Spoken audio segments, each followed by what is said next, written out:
27 years ago, an entire class of children vanished during a school trip in the American Midwest, gone without a trace. Families were shattered. The community was paralyzed, and the authorities suspected the male teacher who had disappeared alongside them. Yet, with no bodies, no clues, and no leads, the investigation eventually went cold. Still, one mother never stopped searching, her faith unbroken, her hope refusing to die. And one day, while flipping through a stack of old photographs, she noticed something no one had ever seen before, a detail so small yet so powerful, it would reopen the case and shake everyone to their core. Laura Calloway awoke on the morning of September 28, 2023, with a heaviness pressing on her chest. Outside her window, the sky was a dull gray, the kind that felt like it could swallow sunlight whole. She had braced herself for this day for weeks, but no amount of preparation could dull the ache in her heart. Today marked exactly 27 years since her daughter, Rory, had vanished. Moving slowly, Laura sat up, her body stiff with age and grief. On the dressing table across the room hung a small photo. Rory, no older than 10, smiling in her school uniform.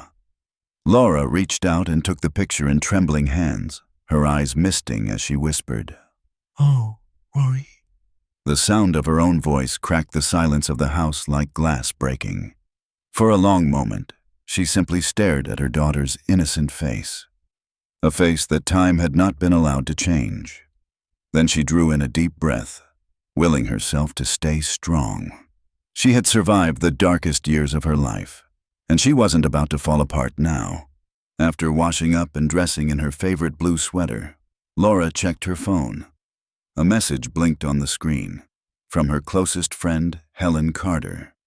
"You're not alone today. We all still remember. Come over if you need company." Helen understood her pain more than anyone. She, too, had lost her child on that same ill-fated trip. A faint smile crossed Laura's face. She typed back a quick reply, asking if she could come by now. The answer came almost instantly. "Of course. I'll put the kettle on." Before leaving, Laura stopped by her kitchen and gathered a few small comforts, a jar of her homemade cookies and 2 packets of Earl Grey lavender tea. Even after decades of friendship, she couldn't bring herself to arrive empty-handed. As she stepped outside, the crisp autumn air brushed her cheeks, and fallen leaves crunched softly beneath her shoes. The neighborhood hadn't changed much since that day 27 years ago. Same quiet streets, same houses, same tall maples lining the sidewalks. But to Laura, everything felt different. The years had hollowed her life in ways no one could see. As she neared Helen's familiar white cottage just a few blocks away, the door swung open before she even had a chance to knock. Helen greeted her with a warm, knowing smile and pulled her into a hug. "Come in," she said gently, her voice filled with the kind of understanding only shared loss can bring. Inside, the house smelled faintly of cinnamon and fresh paint. Laura handed over the tea and cookies, and Helen moved to the kitchen, filling the kettle while Laura settled onto the living room sofa. The walls were covered in photographs, children's birthdays, family holidays, snapshots of laughter that now lived only in frames. When the kettle whistled, Helen poured the tea into 2 mugs and placed them on the table between them. The aroma of lavender and bergamot filled the air, a soft comfort against the weight of their memories. "How are you holding up?" Helen asked quietly, sitting across from her. Laura sighed, her gaze falling to her hands. "I'm trying. But you know how it is. This day never gets easier." She paused, her voice trembling slightly. "Even after all these years, it still feels like it happened yesterday." Helen nodded, her eyes heavy with empathy. "I know. I finished therapy last year, remember? It helped me stop chasing every what-if that kept me up at night. But even after all that work, this day, it still hurts." The 2 women fell into silence, sipping their tea as the late morning light shifted through the curtains. For a while, there was peace, fragile, quiet, but real. 2 mothers bound by tragedy, sharing the kind of understanding words could never fully express. ChatGPT said, "The two women sat together, the quiet hum of the kettle long faded, surrounded by a soft cocoon of shared silence.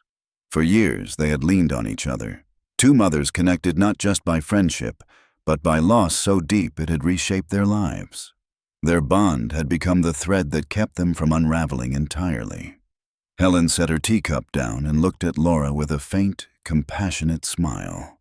"You know, my therapist told me something that stuck," she said gently. "She said pain doesn't go away when we hide from it. We have to face it, let it live beside us instead of pretending it isn't there." She paused, studying Laura's face. Maybe we could look through some old photos together. Only if you're up for it." Laura hesitated for a moment, her eyes flicking to the rain-speckled window. Then she nodded slowly. "I think that might be good," she whispered, her voice fragile but sincere. Helen stood and crossed the room to the oak cabinet near the TV. From the lower shelf, she pulled out a large photo album wrapped in faded blue leather. It looked worn, loved, and handled too many times. She returned to the sofa and placed it gently between them. As they began to flip through the pages, a wave of nostalgia washed over them. The photographs told the story of happier days, birthday parties in crowded backyards, family picnics by the lake, the girls' first day of school.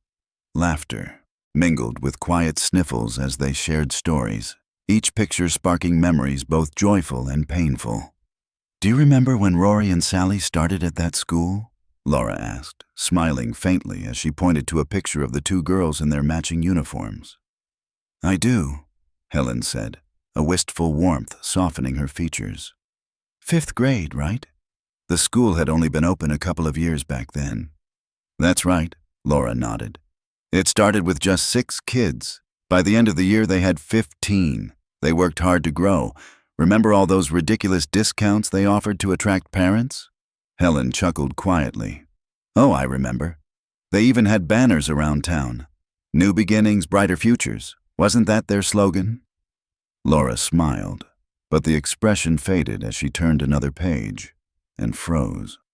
Her breath caught in her throat. "Wait, this one. I've never seen this picture before." Helen leaned closer. The photo showed Rory, Sally, and several of their classmates gathered around a science project, a solar system model suspended from the ceiling. Their faces were full of energy and laughter, pure and unaware of the tragedy waiting for them just months ahead. "It's beautiful," Laura murmured, her voice trembling. "Where did you get this?" Helen's smile faltered. "From the police. After the case went cold, they let the parents collect copies of evidence materials. I requested everything they had a few months ago." Laura's brows knit together. "I didn't even know we could do that. If I had, I would have asked for copies too." Helen gave a sad, knowing smile. "Honestly, maybe it's better that you didn't. Having all those files, it nearly broke me. I'd stay up for nights, reading through every report, every blurry photo, searching for something, anything. It's part of what finally pushed me into therapy."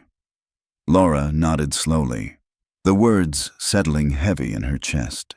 She turned another page and froze again. There it was, the class photo, the last one ever taken. 15 smiling faces standing proudly in front of a bright yellow school bus, the same bus that never came back. Her eyes scanned each familiar face, moving from one to the next, until they stopped abruptly. A flicker of confusion crossed her expression.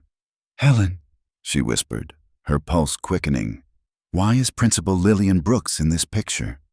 Helen leaned in, squinting at the photo. "That's strange," she said, frowning. "I thought it was just Mr. Gregory, the teacher, and one assistant who went on that trip." "That's what I was told too." Laura's voice was low, uneasy. "But look, that's clearly her, the principal. Why would she be there?" Helen tilted her head thoughtfully. "You know, I remember hearing whispers from a few parents, rumors that it was actually the principal who went instead of the assistant. But I never paid much attention. It didn't seem important at the time. Laura's fingers tightened around the edge of the photo sleeve. Something about it didn't sit right. For 27 years, she had believed every detail the police and the school had told her. But now, a new uncertainty was creeping in. She stared at the image again, at the faint smile on Principal Brooks's face, the shadow cast across the bus door, the faint reflection of something or someone in the window. Her heart began to race. For the first time in nearly 3 decades, Laura felt it. That flicker of something she hadn't dared to feel in years. Not grief, not hope, but suspicion. Helen's hand landed gently on Laura's arm, her touch grounding and steady. "Laura," she said softly, her eyes filled with quiet concern. "I know that look. We've been here before, chasing shadow, convincing ourselves that we found the missing piece. Dozens of times, maybe hundreds. It's not good for us to hold on to false hope. Not again."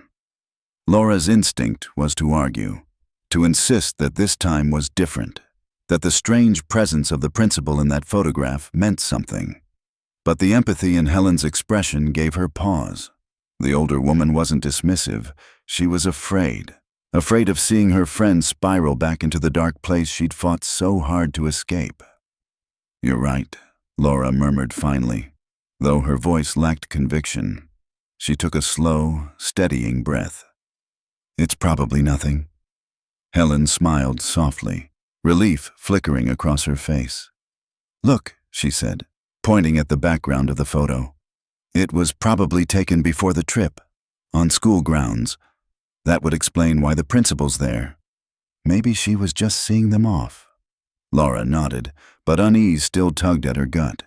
The answer fit neatly, too neatly. Her intuition whispered that there was more to the story, something subtle yet deeply wrong. She glanced at the clock hanging on the wall and was startled to realize how much time had passed. "Helen," she said gently, rising from the couch, "I should probably get going. I want to visit Rory's grave, bring some flowers, tidy up a little. I do it every year." Helen nodded knowingly. "Of course. Would you like me to come with you? Sally's grave is close by." Laura smiled faintly, touched but sensing Helen's hesitation. "That's kind of you, but it's okay. I know you usually go later with Matthew. I'll be fine." As Laura gathered her purse and coat, she paused by the coffee table. "Would it be all right if I took that photo with me, the one with the school bus?" Helen hesitated, then nodded. "Of course, but Laura, promise me you won't let this consume you again. We can't keep going down that rabbit hole." "I promise," Laura said, managing a reassuring smile. But deep down, she knew that promise might already be broken. Outside, the sky had dimmed to a heavy steel gray. The air felt thick with the scent of oncoming rain as she walked toward the bus stop. The photo, tucked safely inside her purse, felt heavier than it should, as if it carried not just paper and ink, but questions that refused to stay buried. By the time the bus arrived, a few cold drops had begun to fall. She climbed aboard, found an empty seat near the back, and pressed her forehead against the cool glass. The town rolled by. Quiet streets, faded storefronts, the echoes of a life that had never really moved forward since that terrible day. Laura pulled the photo from her bag and studied it again. The children stood smiling, frozen in time, so full of life, so unaware of what awaited them. But her eyes kept returning to the adult figure at the edge of the frame, Principal Lillian Brooks. The detail gnawed at her like a splinter under the skin. Helen's warning echoed in her mind. Don't cling to false hope. And yet, something didn't add up. Why did some parents remember the principal going on the trip, while others were told it was only the teacher and an assistant? Laura had attended every meeting, every memorial, every courtroom hearing during the long years of searching for justice. How could she have missed something so crucial? She hesitated, then reached for her phone. The name Officer Jensen still sat in her contacts, the detective who had led the original investigation. Her stomach twisted. Would he even remember her? Still, she pressed call. The first ring went to voicemail. She hung up, waited, and tried again. No answer. Just the hollow buzz of the automated message.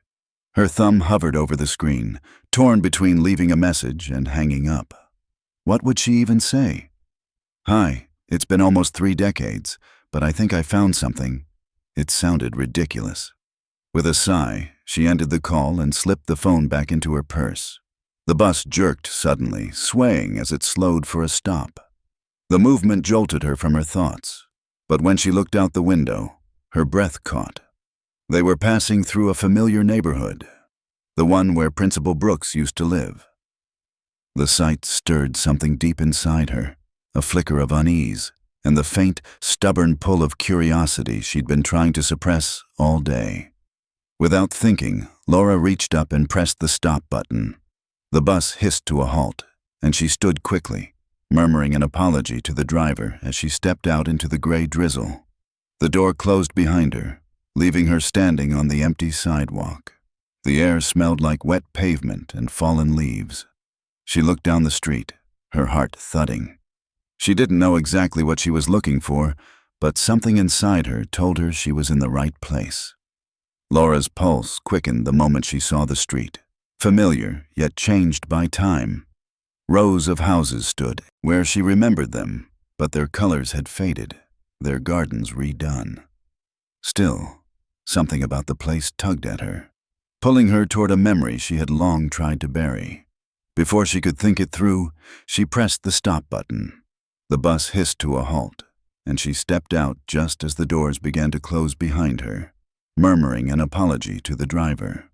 The chill of the afternoon breeze hit her as she stood on the quiet street, clutching her purse close. For a moment, she felt foolish. She had no plan, no real reason for being there, just a gut feeling she couldn't ignore. What if Principal Brooks didn't even live here anymore? Still, the idea of waiting 20 minutes for the next bus felt unbearable. "Well," she muttered to herself, "might as well try while I'm here." She began walking slowly down the block, scanning the houses for something familiar. The neighborhood had evolved. New mailboxes, modern fences, fresh paint over old wood. Yet beneath the surface, traces of the past lingered like ghosts. Some homes gleamed with renovations, others sagged under the weight of neglect. Then, halfway down the street, she stopped. There it was, a 2-story white house with pale blue shutters and a garden that seemed too perfect, almost staged. The hedges were neatly trimmed, flowers in full bloom despite the cooling season. A silver sedan sat in the driveway. Something about the place stirred a flicker of recognition. Laura stood at the edge of the walkway, her heart thudding. She remembered standing here years ago, the day after the disappearance, when parents had gathered outside demanding answers. Lillian Brooks had stood on that very porch, pale and trembling, assuring them that the school was cooperating fully. Later, Laura had seen her once more at the police station, her polite sympathy masking exhaustion. Or something else. Taking a steadying breath, Laura climbed the steps and knocked. The sound echoed faintly through the house. She waited, her palms sweating, but no one answered. After a long pause, she lifted her hand to knock again, when movement down the sidewalk caught her eye. 2 women were approaching. One looked to be in her mid-30s, her dark hair tied back neatly, while the other was older, closer to Laura's age. Even from a distance, Laura recognized her. Lillian Brooks. Time had changed her. The once sharp, commanding principal now moved more slowly. Her features softened, and her posture slightly stooped. When their eyes met, Lillian offered a polite, cautious smile, not yet recognizing who stood on her porch. "Can I help you?" she asked, her voice pleasant but guarded. Laura swallowed hard, forcing the words out. "I'm Laura Calloway," she said quietly, her voice trembling despite her best effort to steady it. The name hit its mark. Lillian froze mid-step, her composure slipping for just a second before she recovered. "Oh, Mrs. Calloway," she stammered, her tone faltering. "Please, give me just a moment." Turning to the younger woman beside her, she gestured toward the door. "Why don't you go inside and make yourself comfortable, dear? I'll be right there." The younger woman nodded and stepped past Laura, her expression unreadable. Laura watched as she disappeared inside the house. The sight sent a ripple of confusion through her. She was certain Lillian Brooks had never married, never had children. Who was this woman? Once the younger woman was out of sight, Lillian hurried to unlock the front door, fumbling slightly with her keys. Laura stepped closer, hesitating at the threshold as the principal disappeared into the softly lit interior. From inside came the faint murmur of voices, too low to make out. The silence between those muffled sounds seemed to stretch endlessly. After a minute, impatience and unease got the better of her. Laura knocked again, her knuckles brushing the edge of the half-ajar door. Footsteps shuffled hurriedly inside, and then the door opened wider. Lillian reappeared, slightly breathless, wiping her damp hands on her blouse as though she'd just washed them. "I'm so sorry for the wait," she said with a forced laugh that didn't reach her eyes. Well, forgive me, but your name sounds familiar, yet I can't quite place it." Laura took a deep breath, steadying herself. The air between them felt thick, almost charged, and when she finally spoke, her voice carried the weight of 27 years of grief. "I'm Rory Calloway's mother." "I'm Rory Calloway's mother," Laura said, her voice steady but heavy with emotion. She studied the older woman's face closely, watching the flicker of recognition spark in her eyes. "My daughter was in the 5th grade class of 1996. She vanished during the school trip." The color drained from Lillian Brooks's face. Her polite smile faltered, replaced by a strained composure that didn't quite hold. "Oh, Mrs. Calloway," she murmured, her tone wavering. Her eyes darted nervously toward the interior of the house, toward the shadowy figure of the younger woman who stood just inside, partially hidden behind the door frame. The woman wasn't part of the conversation, yet she lingered there, silent and still, her gaze fixed on them. Lillian cleared her throat and straightened her shoulders, attempting to regain her composure. I'm no longer the principal," she said quickly. "I retired several years ago. Early retirement." She forced a laugh that sounded unnatural. "May I ask why you're here?" Laura hesitated, then decided honesty was her only path forward. "I wanted to ask you something about that day," she said softly. "I'm sorry for showing up unannounced. I was nearby, and it just came to mind. I promise I won't take much of your time." Lillian's eyes flickered again toward the woman inside, then back to Laura. "All right," she said reluctantly, "but I can't stay long. I have a guest." Laura nodded, acknowledging the boundary, then reached into her purse. From a small protective sleeve, she pulled out the class photograph, the same one that had been gnawing at her all day. She held it up, the glossy surface catching the muted light. "This picture," she began carefully, "was it taken before the trip or during it?" The question hung in the air like a thin wire between them. Lillian leaned forward slightly, squinting at the image. "I think it was," she began, then stopped. A beat passed, the faintest tremor crossing her face. "No," she corrected quickly, her tone tightening. "It was taken at the school, in the parking lot." Laura's heart skipped a beat. That hesitation. It was brief, but unmistakable. "So, you weren't on the trip that day?" she asked, her tone as neutral as she could manage. The principal's eyes widened just slightly before she shook her head. "No," she replied curtly. "I stayed at the school. Mr. Gregory, the classroom teacher, and one of our administrative assistants went. It was supposed to be me, but I had a last-minute matter to deal with." Laura nodded slowly, her mind racing. The answer aligned with what she had been told years ago, but the way Lillian said it, the slight tremor, the defensiveness, made it hard to believe. She decided to push just a little further. "One more thing if you don't mind," Laura said quietly.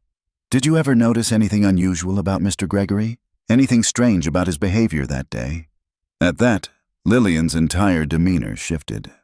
The softness drained from her voice, replaced by irritation. "Mrs. Calloway," she said sharply, "I've given that statement to the police countless times. I never believed Mr. Gregory was capable of something like that. It broke my heart too, but I've moved on. I've made peace with it. I'd prefer not to reopen those wounds."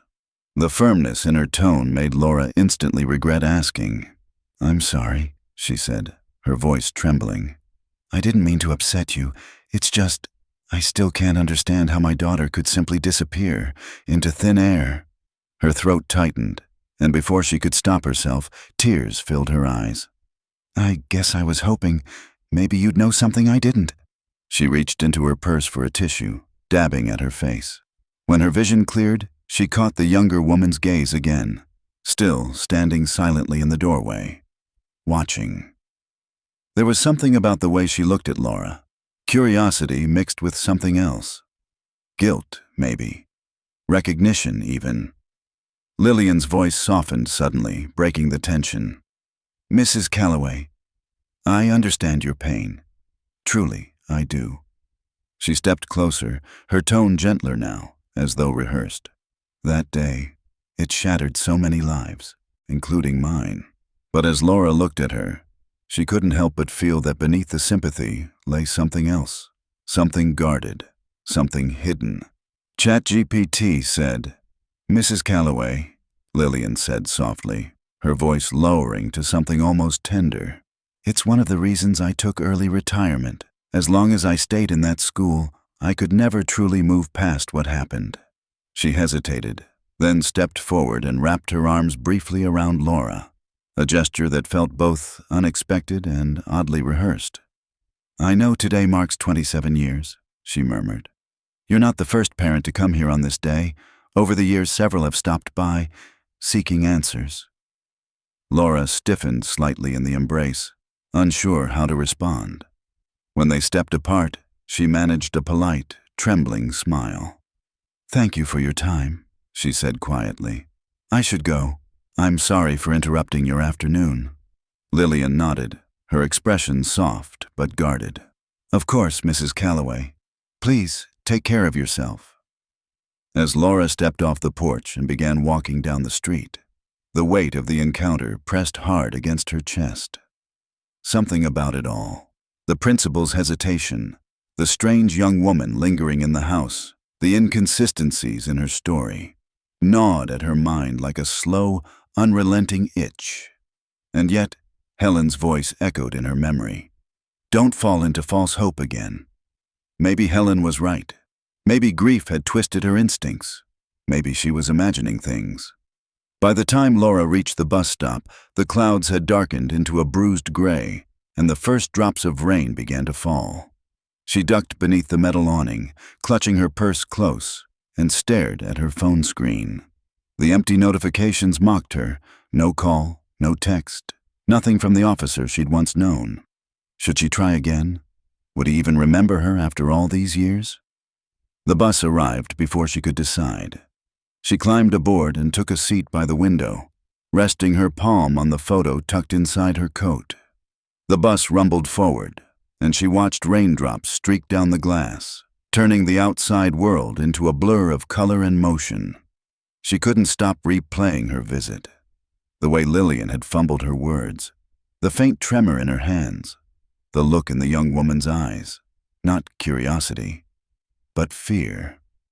Laura sighed, pulling out her phone once more, hoping for even a single missed call. The screen stayed blank. As the bus slowed near her stop, she stood and stepped off into the drizzle. The rain had turned steadier, coating the streets in silver reflections. Just ahead was the florist's shop, its warm light spilling onto the wet pavement, the bright display of flowers glowing against the gloom. She paused under the shop's awning, debating one last time whether to call the police again. What would she even say? "Hi, it's Laura Calloway. I think I noticed something strange about a 27-year-old photo." It sounded ridiculous, even to her. With a sigh, she slipped the phone back into her bag.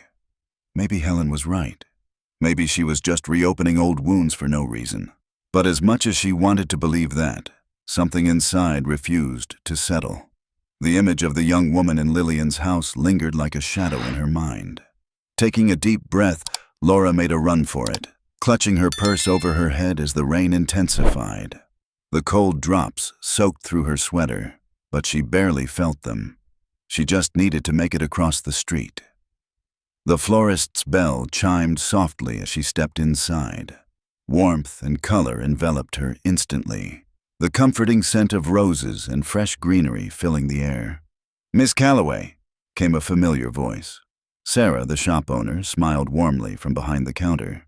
"I was wondering if we'd see you today." Laura managed a small smile in return. "Hello, Sarah. Yes, I'm here for my usual order." As Sarah began gathering the lilies and white roses Laura always brought to Rory's grave, Laura glanced around. The selection looked smaller this year, the vibrant arrangements fewer than before. She felt a brief pang of disappointment. "I'm sorry," Sarah said, noticing her expression. "The weather's been unpredictable lately. It's affected our suppliers." Laura nodded, her tone gentle. "It's all right, Sarah. I'm sure we can still make something beautiful for Rory." The bell above the door chimed again. Laura turned and froze for a split second as Helen and her husband, Matthew, walked in. Their eyes met. For a heartbeat, no one spoke. Then Helen smiled softly, though her concern was unmistakable. "Laura," she said, walking over, her voice filled with quiet surprise. "I thought you'd have gone earlier. Is everything okay?" Laura hesitated, clutching her purse a little tighter. "I got sidetracked," she said carefully, forcing a smile that didn't quite reach her eyes. Matthew offered a warm handshake. "Good to see you, Laura. How are you holding up?" Before she could answer, Sarah returned with an armful of blooms. "Here you are, Mrs. Calloway. Would you like to arrange them yourself, as usual?" Laura exhaled with relief at the distraction. "Yes, thank you, Sarah. I'll take care of it." As she began arranging the flowers, her fingers moving automatically, delicately, she could feel Helen's gaze on her. She didn't need to look up to know her friend sensed something was wrong. And she was right, because no matter how much Laura tried to silence it, that uneasy feeling still pulsed beneath her ribs, a whisper that the answers she'd spent 27 years searching for might finally be closer than she dared believe. ChatGPT said. Helen's expression shifted the instant she saw Laura.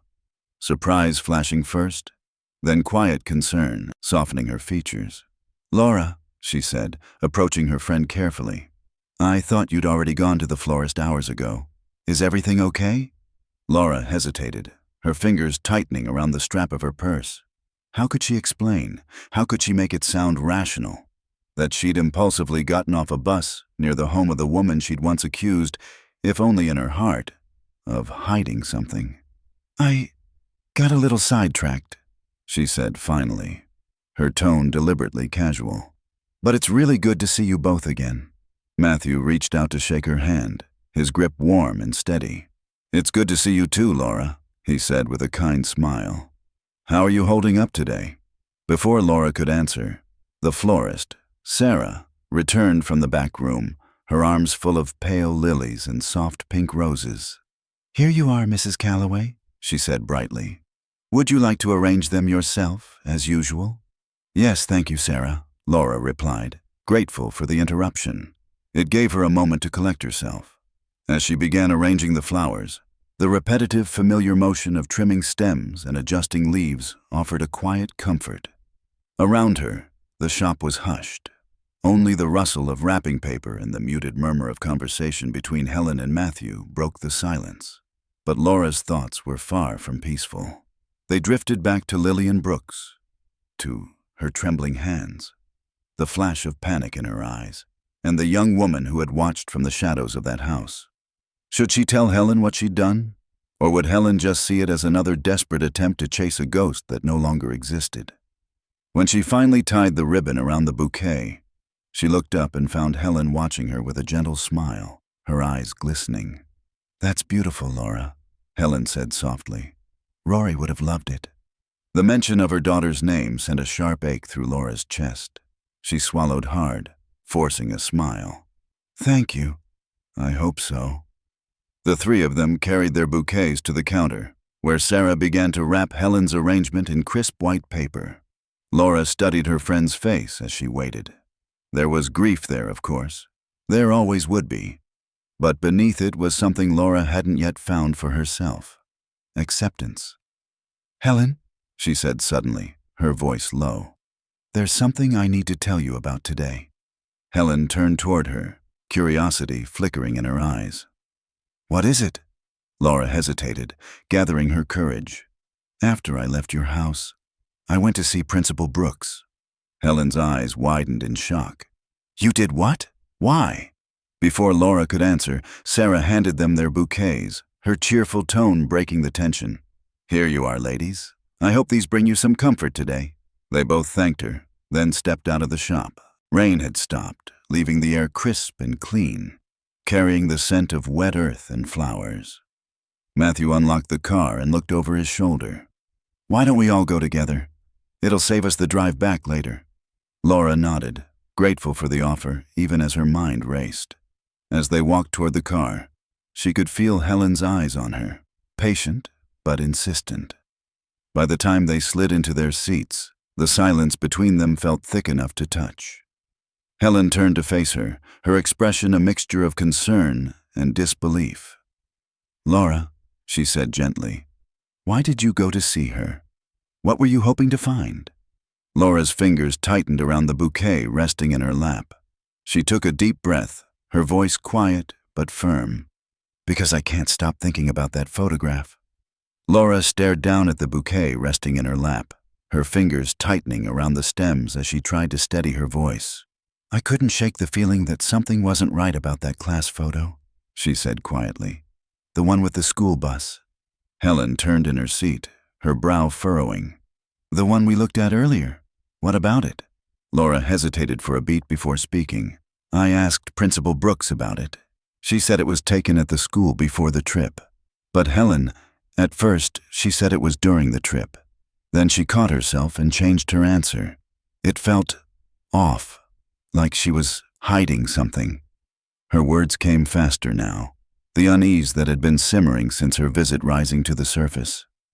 "And when I got to her house, there was this young woman there, someone I'd never seen before. She looked like she didn't belong. And Lillian, she seemed nervous, like she didn't want that woman to hear what we were saying." From the driver's seat, Matthew glanced at Laura through the rearview mirror, his expression calm but measured. "Laura, it's been 27 years, he said gently.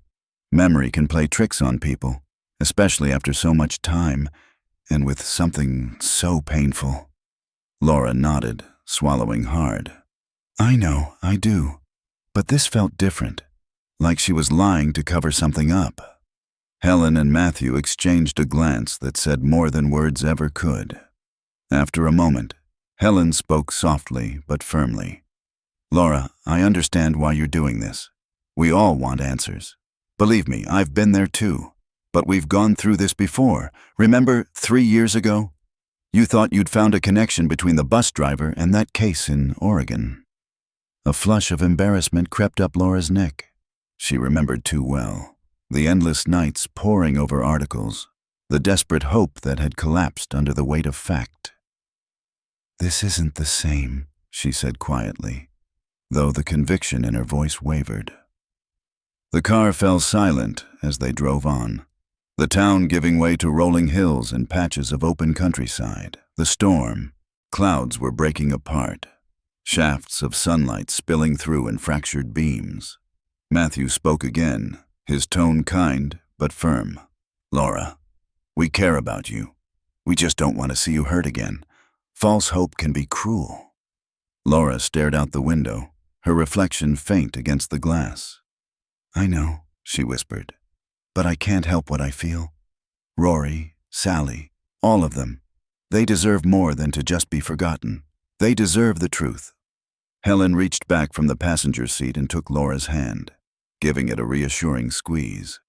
"They do," she agreed softly.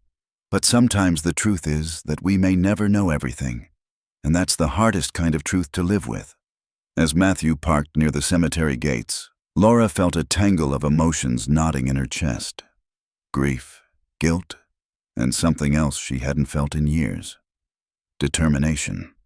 Her encounter with Lillian Brooks had stirred something in her, a small spark that refused to go out.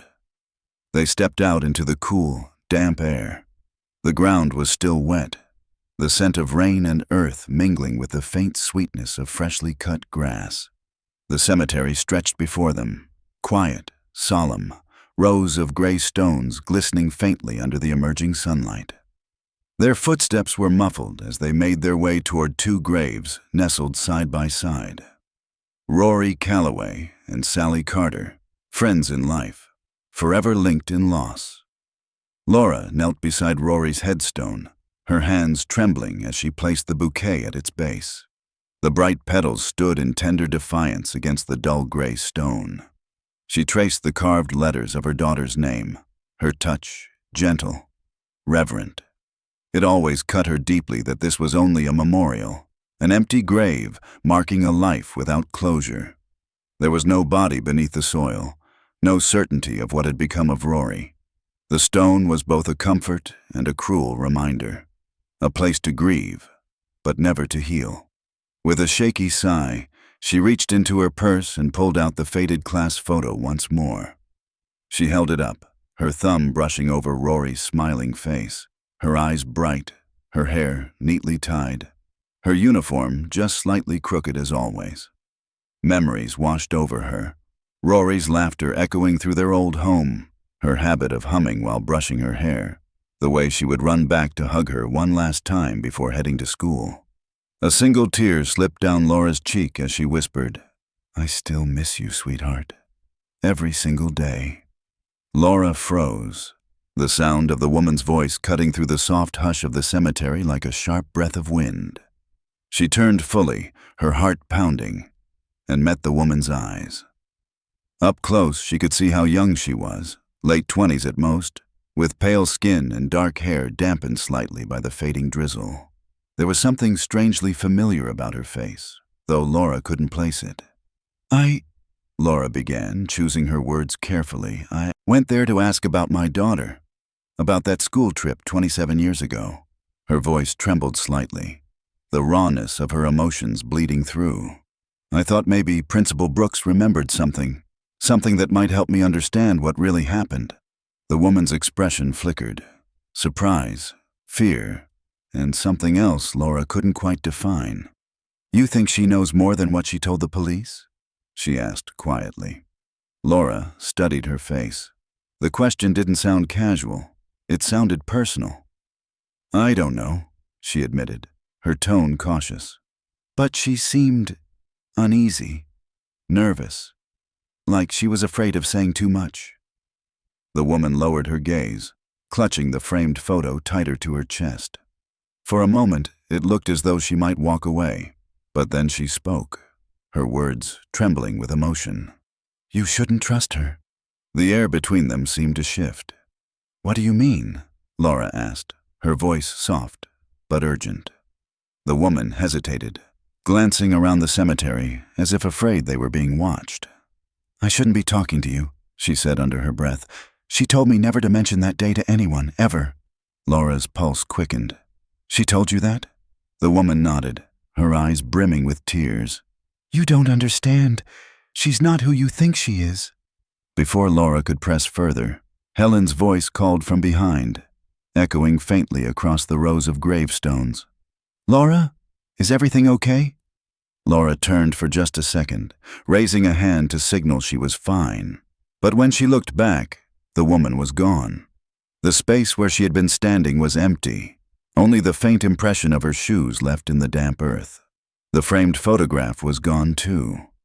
Laura's chest tightened as she scanned the area, searching for any sign of her. But there was nothing, just the whisper of wind through the trees and the soft rustle of distant leaves. Helen's footsteps approached behind her. "Laura?" she said gently, her tone laced with worry. "Who were you talking to?" Laura turned slowly, her mind still spinning. There was someone here, she said, her voice barely more than a whisper. a young woman.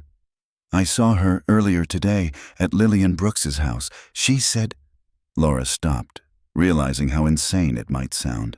She said not to trust her. Helen frowned. Laura, are you sure you didn't just see another visitor? You've been under so much stress today. I know what I saw, Laura insisted, glancing back toward the empty section of graves. Her pulse was still racing, her thoughts tangled in fear and confusion. Because if that woman was telling the truth, if Principal Brooks really had told her to stay silent, then maybe the past wasn't buried after all. Maybe, after 27 long years, the truth was finally starting to surface. The woman's eyes flickered with something Laura couldn't quite define. Not just curiosity, but wariness, as if she were measuring every word Laura spoke. I was just asking about the day of the school trip, Laura said carefully, her voice low, steady, but charged with emotion. I wanted to know whether Principal Brooks was there when the students left, or if she went with them. Reaching into her purse, Laura pulled out the now slightly creased photograph, smoothing it with her palm before extending it toward the woman. My friend Helen, she's over there, Laura said, nodding toward where Helen and Matthew stood near Sally's grave, their figures half shrouded by the misty air. She showed me this photo earlier. I'd never seen it before, and it confused me. I don't remember Lillian being there that day. The woman stared at the photograph, her eyes darting from one child's face to another. Her grip tightened around the framed picture she held, her knuckles pale. Laura sighed softly. Principal Brooks told me this was taken at the school parking lot before the trip, she said, her voice trailing off as she searched for the right words. But I could tell she wasn't telling me everything. The woman's lips parted, not in surprise, but in something like sorrow. She gave a faint, trembling laugh, though it held no joy. Then her gaze landed on one particular face in the class photo. Her expression crumbled, tears welling in her eyes as her voice broke through the silence. Rory, she whispered, a bittersweet smile tugging at her lips. She was such a handful, always sneaking extra snacks when the teachers weren't looking. Laura's breath caught. Rory. Hearing her daughter's name spoken aloud by this stranger sent a jolt straight through her heart. You knew Rory? Laura asked, her voice trembling with urgency. The woman blinked rapidly, startled, as if she hadn't meant to say the name out loud. She quickly returned the class photo, her hands shaking. I'm Rory's mother, Laura said quietly but firmly, her heart pounding. Do you know something about her? The woman froze, her posture stiffening. Her eyes darted down to the framed photo she was still holding close to her chest. Laura's gaze followed, and her breath hitched. The resemblance between the woman and the girl in the photo was undeniable. The same deep-set eyes, the same faint dimple on the left cheek. A wave of disbelief rippled through her. Who are you? Laura asked slowly, her tone calm but deliberate.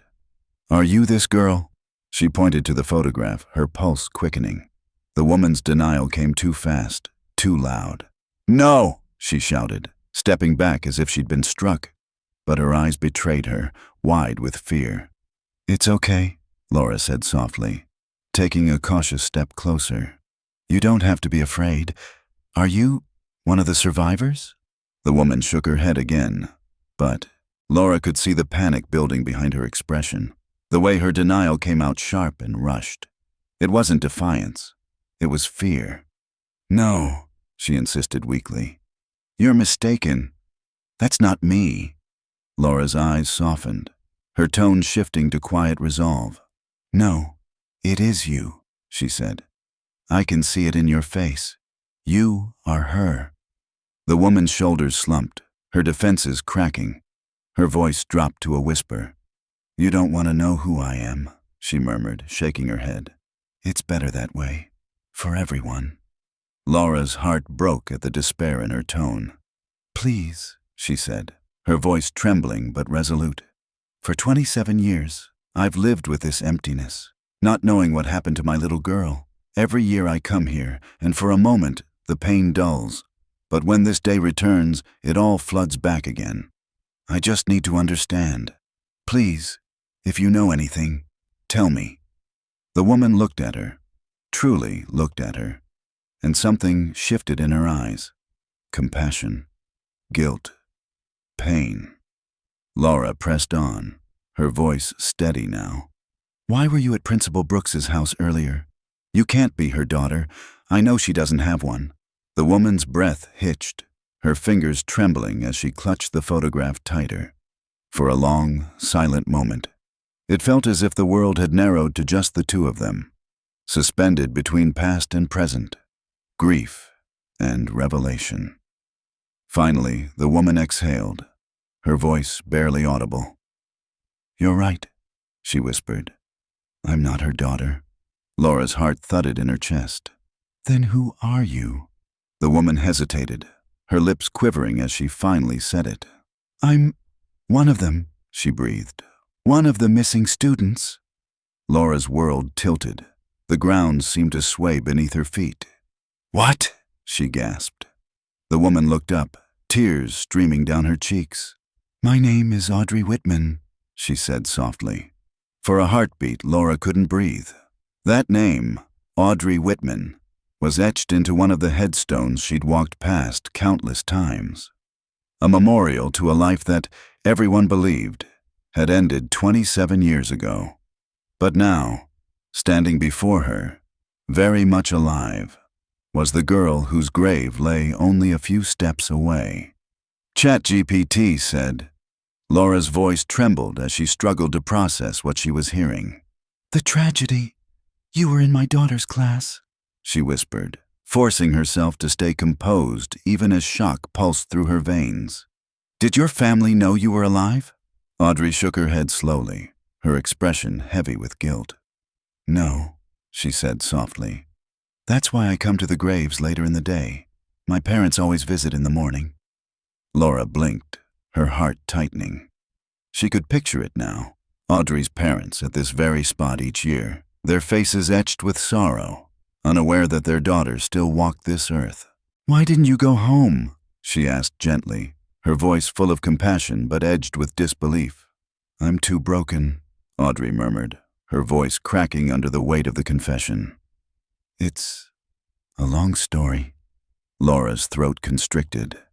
This young woman, this lost girl, had lived in the shadows of a tragedy that had consumed an entire town. "You don't have to tell me everything," Laura said softly, stepping closer. "But please, Audrey, you need to tell the police. You have to come forward. Your story could change everything. You could bring peace to all the families still suffering." Audrey's reaction was immediate and desperate. "No!" she cried, shaking her head violently. "No, no, the principal said I'd only make things worse, that I'd hurt everyone." The name hit Laura like a thunderclap. "The principal?" she repeated, her heart hammering. "You mean Lillian Brooks? She knew you were alive?" Audrey nodded tearfully, her voice breaking. "She was the only one who understood me. She found me after everything. I trusted her. She said it was better for everyone if I stayed hidden, that some truths only destroy what's left."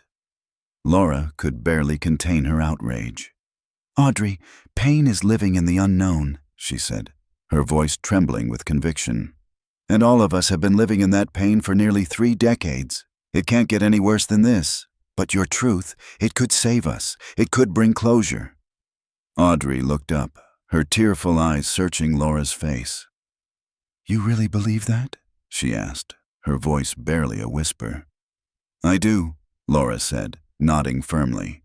"You'd be helping all of us, the victims' families, the ones still waiting, still haunted.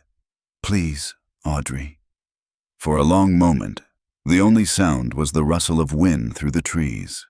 Then Audrey drew in a shaky breath and pulled out her phone. Her hands trembled as she dialed. "I think you're right," she said, her voice gaining strength. "I've been struggling with this for years. Lillian always told me to stay quiet, that it would only cause more pain. But seeing you here," she swallowed hard, determination flickering in her eyes.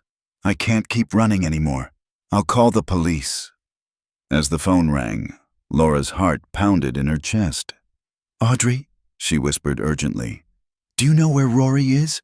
Please, my daughter, what happened to her?" Audrey's expression shifted, sorrow filling her eyes.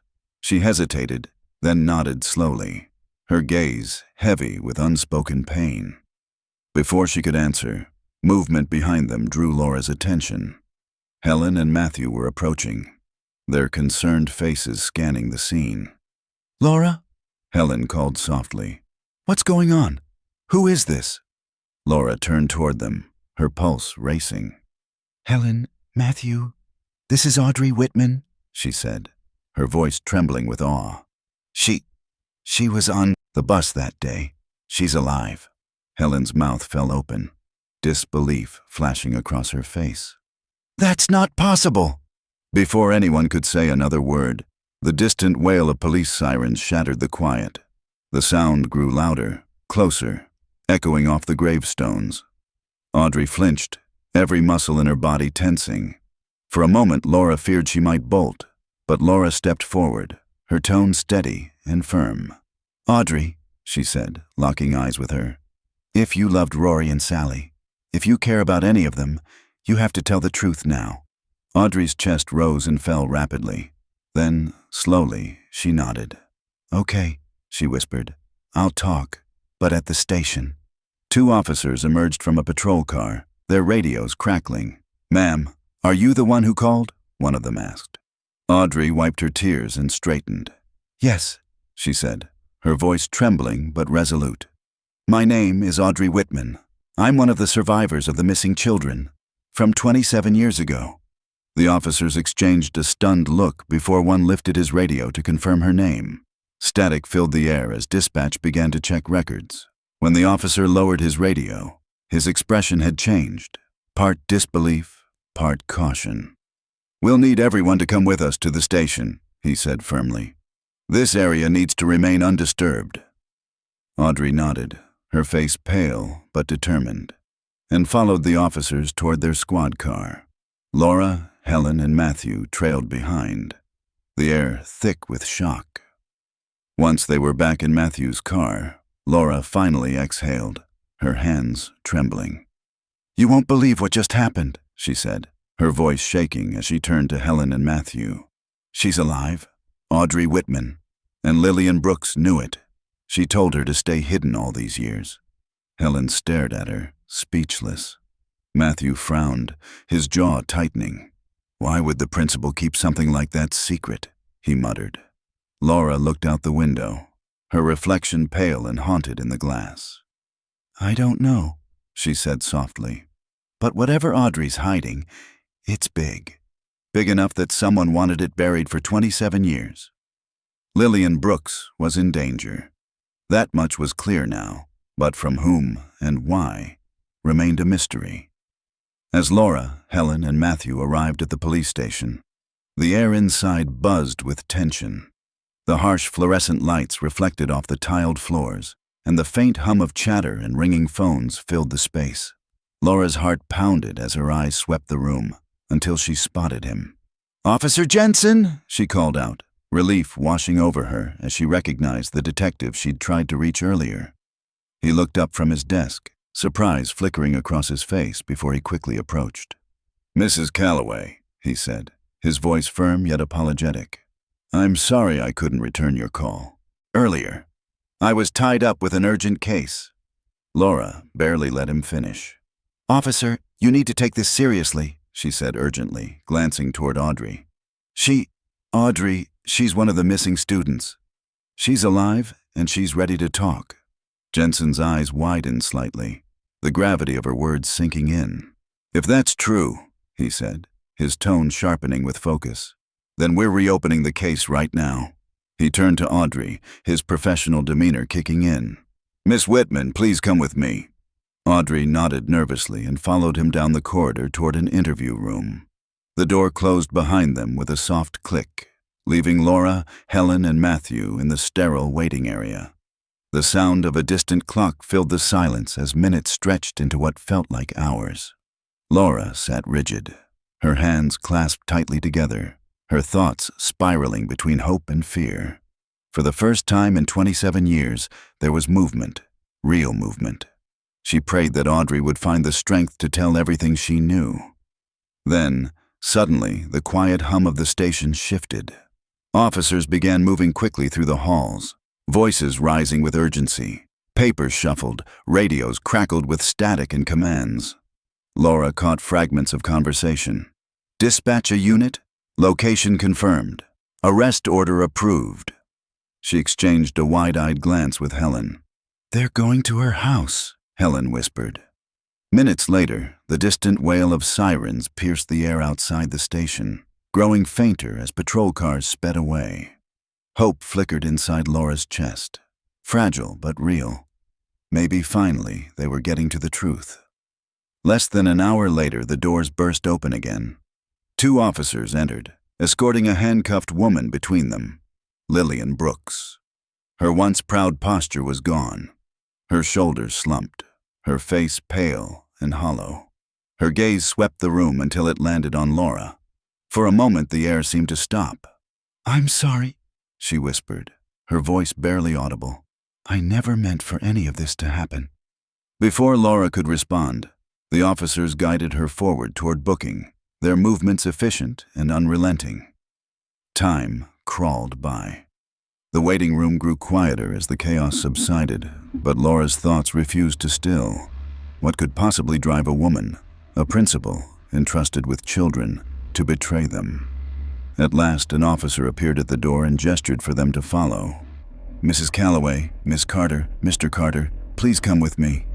They entered the interrogation room to find Audrey seated at the table, her eyes red but steady. She looked exhausted, yet lighter somehow, as if a burden had finally begun to lift. Officer Jensen stood beside her, a file in hand. His expression was grave. "Principal Brooks has confessed," he said quietly. During questioning, she admitted that she orchestrated the entire school trip. She framed Mr. Gregory, the teacher, to take the fall. Laura's mouth went dry. "Framed him? But why?" Jensen's jaw tightened. She was under severe financial strain. Debts she couldn't pay. The people she owed money to weren't the kind you could ignore. They threatened her family. The trip was supposed to be a simple weekend outing, but she saw an opportunity to stage an accident that would divert attention from her disappearance and give her a way out. Only it spiraled completely out of control. He paused, glancing at Audrey, who was trembling slightly. When the bus went off course, several students were taken. Some didn't survive the ordeal that followed. Laura's chest constricted, her vision blurring. "Taken?" she whispered. "By who?" Jensen hesitated. "That's what Audrey is helping us piece together now, but according to her statement," he took a breath, "Lillian wasn't working alone." Helen gasped softly, and Matthew leaned forward, his expression hardening. "Who was she working with?" Laura demanded, her voice shaking.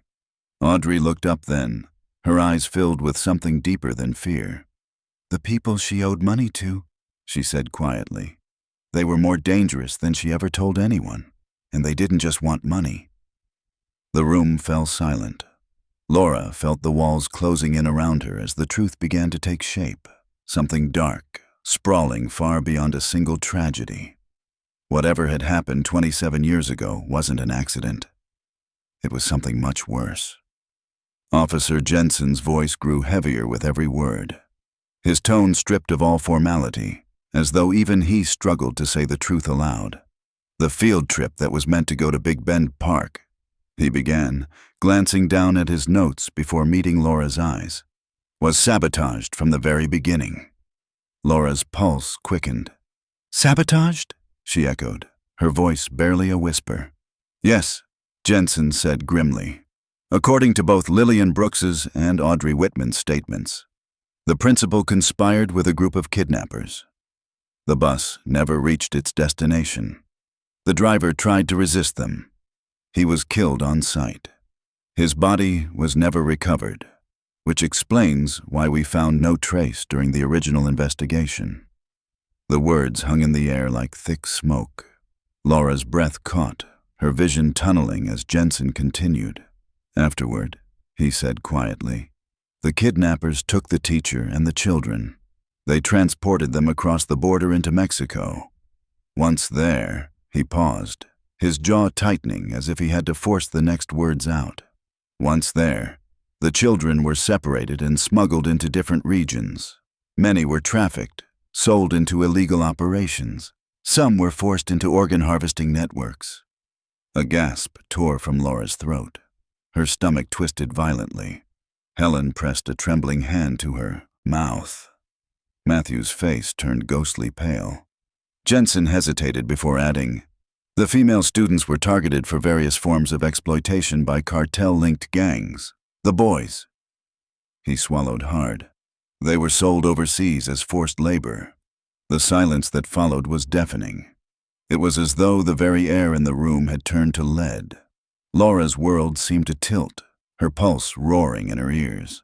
27 years of searching, of praying, of wondering, only to learn that her daughter's disappearance had been part of something monstrous. Across the table, Audrey's trembling voice broke through the stillness. I was the only one who made it out, she said, her tone filled with anguish. 12 years ago, I escaped from the man who'd purchased me. I was barely alive when I made it back across the border. Her eyes brimmed with tears. But I couldn't go home. I couldn't face my parents after what I'd been through. I was broken. Her words cracked under the weight of memory. That's when Principal Brooks found me. She tracked me down somehow. She said she wanted to help me rebuild my life. She paid for my apartment, my therapy, my expenses, but only if I stayed silent. Audrey's gaze flicked toward Laura. She told me that the truth would only destroy the victims' families even more, that some pain was better left buried. Laura felt her chest tighten with disbelief and rage. She manipulated you, she said, her voice trembling. She didn't protect you, she protected herself. Audrey's chin quivered, shame etched in every line of her face. I know, she whispered, and I let her, because for years I couldn't bear to relive it. Tears streamed down Laura's cheeks. Her voice wavered as she asked, what about the others, Audrey? Did anyone else survive? My daughter, Rory? Audrey closed her eyes, her breath shuddering. I don't know what happened to everyone, she said softly. They separated us right after we crossed the border, but I remember Rory and Sally. Her voice broke. They didn't make it. Laura's world froze. They gave us drugs, Audrey continued, her words coming in gasps, to keep us calm. Rory, she overdosed that first day. Sally, too, they miscalculated the dose. A choked sob tore from Laura's throat as she collapsed into Helen's arms. Both women wept openly, the grief raw and consuming, decades of unanswered questions crashing into unbearable clarity. Audrey's own tears spilled freely now. I'm so sorry, she whispered hoarsely. This is what I feared most, that the truth would only hurt you more. Lillian said, but Laura lifted her head, wiping her face with trembling hands. Her eyes were red, but fierce. No, she said firmly, her voice breaking yet resolute. You did the right thing, Audrey. This is pain, yes, but it's truth. And after 27 years of silence, we, finally, have that. For the first time, Laura felt the faintest sense of release, like a door long sealed had finally creaked open, letting the light in, no matter how blinding it was. The room was silent for a long moment after Audrey's final words. The air felt thick, almost sacred, as if everyone there understood the magnitude of what had just been revealed. Then one of the detectives cleared his throat and spoke softly but firmly. With this new evidence, he said, glancing between Audrey and the others, we can officially reopen the case. Thanks to your courage, Audrey, we might be able to track down more of the missing students, or at the very least, uncover what became of them. Laura's pulse quickened. What happens now? She asked, her voice trembling, barely above a whisper. The detective's tone hardened with resolve. We're filing new charges against Lillian Brooks as we speak. Her confession, combined with your statement, gives us enough to reopen the investigation in full.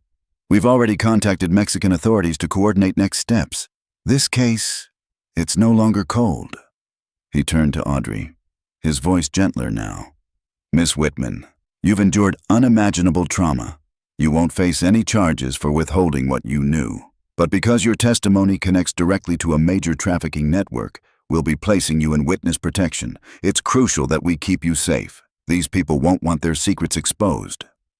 Audrey nodded shakily, tears glistening in her eyes. "I understand," she whispered. The detective hesitated, looking toward Laura, Helen, and Matthew. "I know this has been a painful day," he said quietly. "To have hope rise again, only to face such horror. There's no easy way to bear that. But your persistence, Mrs. Calloway, may have just broken open a case that's haunted this department for nearly 3 decades. Laura's lips trembled as tears filled her eyes, but this time, they weren't only from grief. "At least now we know," she said softly. "After all these years, we finally know what happened to our children." Helen placed a gentle hand on her shoulder, nodding through her own tears. "The other families, they deserve to know too." "They will," the detective promised. "We'll be reaching out to each one personally. This truth belongs to all of you." A few minutes later, Audrey emerged from the interrogation room. She looked exhausted, pale, hollow-eyed. But there was something different about her now. The fear that had once shadowed her features was gone, replaced by something fragile yet luminous: relief. "Thank you," she said, her voice trembling with emotion, "for believing me, for helping me find the strength to speak." Laura stepped forward and embraced her, holding her tightly. "No, Audrey," she whispered, her voice thick with feeling. "Thank you for giving us the truth, no matter how painful. You've given us all a chance to finally heal." As they stepped outside the police station, the last light of day was fading. The sky burned with hues of rose and gold, the kind of sunset that always made Laura think of Rory, her laughter, her brightness, her boundless spirit. There was grief, yes, a deep and endless ache that would never truly fade.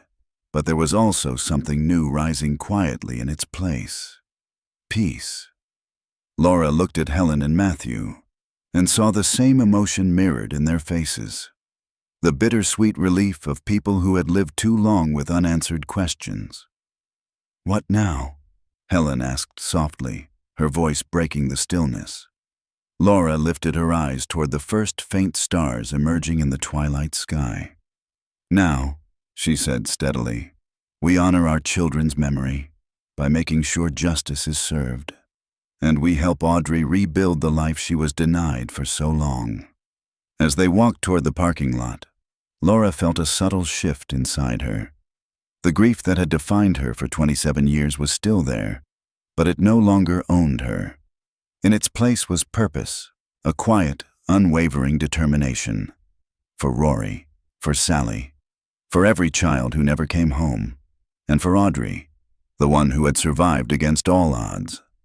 The road ahead would be long and filled with pain, but for the first time in nearly 3 decades, Laura felt something she thought she'd lost forever: hope. After 27 years of silence, the truth finally surfaced, and it was far more horrifying than anyone imagined.